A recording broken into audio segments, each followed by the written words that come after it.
যে মই ৰিকমেণ্ড কৰিছোঁ যে সকলোৱে এনেকৈ অমুকত বিলাব লাগে। মই যিবিলাক কথা মুখেৰে ক'ব বিচৰা নাই।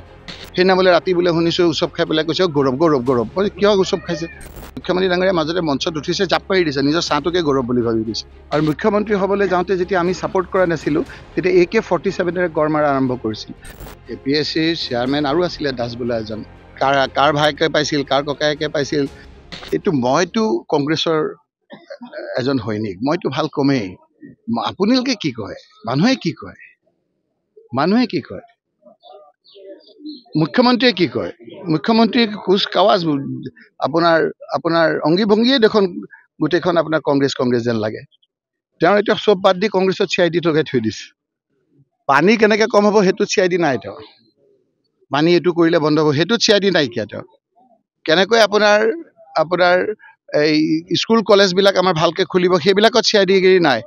কংগ্ৰেছত আমি 5টা মানুহে কি কথা পাতিছিলোঁ তেওঁ গম পোৱা নাই। সেই তেওঁৰ CIDটোকে আমি কৈ দিওঁ যে যোৱা তুমি গৈ পেলাই কৈ দিয়াগৈ। তেওঁৰ কথাবিলাক যে আমি গম পাওঁ, তেওঁ যে ভয়ত যে কম্পমান, তেওঁ যে ৰাতি টোপনি নাই হৈছে, সেইখিনিতো আমি গম পাওঁ যে 26ত তেওঁ এতিয়া উৎসৱ খাই গৌৰৱ গৌৰৱ কৰি থাকে। সেইদিনা বোলে ৰাতি বোলে শুনিছোঁ উৎসৱ খাই পেলাই কৈছে গৌৰৱ গৌৰৱ গৌৰৱ। মই কিয় উৎসৱ খাইছে? ধন্যবাদ। ক'ত কিয়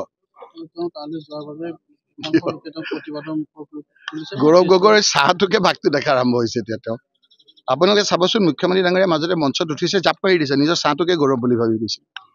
চৰ্চা লাভ কৰিছে আৰু সেই চৰ্চাৰ বিষয়ে মুখ্যমন্ত্ৰী এটা মন্তব্য কৰিছে যে গড় হত্যা কৰাতকৈ গৰু পোহাই শ্ৰেষ্ঠ।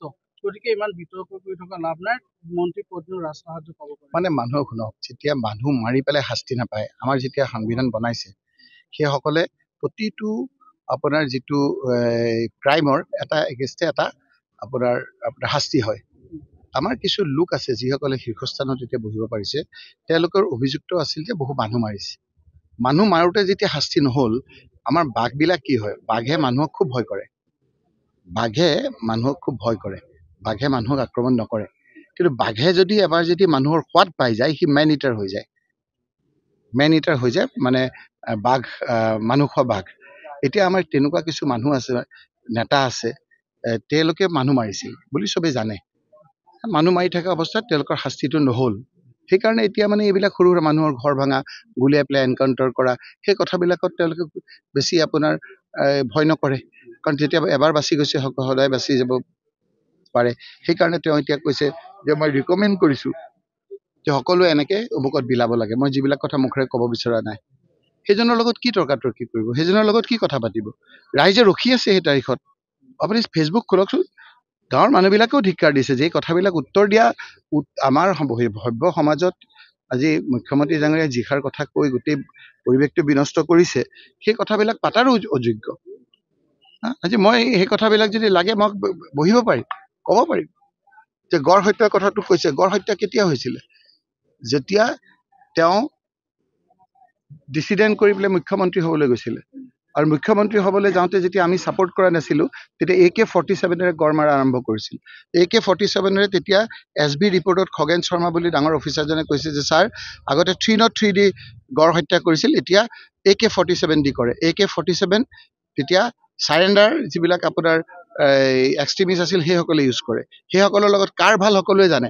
সেই সময়তে মই চিঠি লিখিছিলোঁ তেখেতলৈ, তেখেতৰ উত্তৰ দিছে।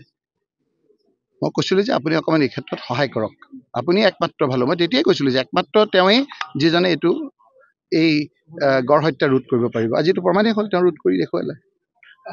তেওঁলোকে পুনৰ চাকৰি মুকল কৰিব পাৰিব নিৰ্দেশ দিছে। এইবিলাক এতিয়া কোনজন আপোনাৰ কথা এতিয়া কোনজনৰ কথা কৈ আছে আপোনালোকে? ৰাকেশ পালৰ কথা। আগৰবিলাক নাপাতে। দাস বোলা এজন আছিল, আজি এটা মুকলি কৰি দিলোঁ। তেওঁৰ দিনত কোনে কোনে পাইছিল সেইবিলাকো মুকলি হওক। APSCৰ চেয়াৰমেন আৰু আছিলে দাস বোলা এজন। সেই সময়ত কোনে কোনে পাইছিল, কাৰ ভায়েকে পাইছিল, কাৰ ককায়েকে পাইছিল, তেওঁৰ ৰিকমেণ্ডেশ্যনত কোন কোন পাইছিল, সেইবিলাকো অকণমান দুদিন পিছত সেইবিলাক খুলিব লাগে নে নালাগে নাজানো।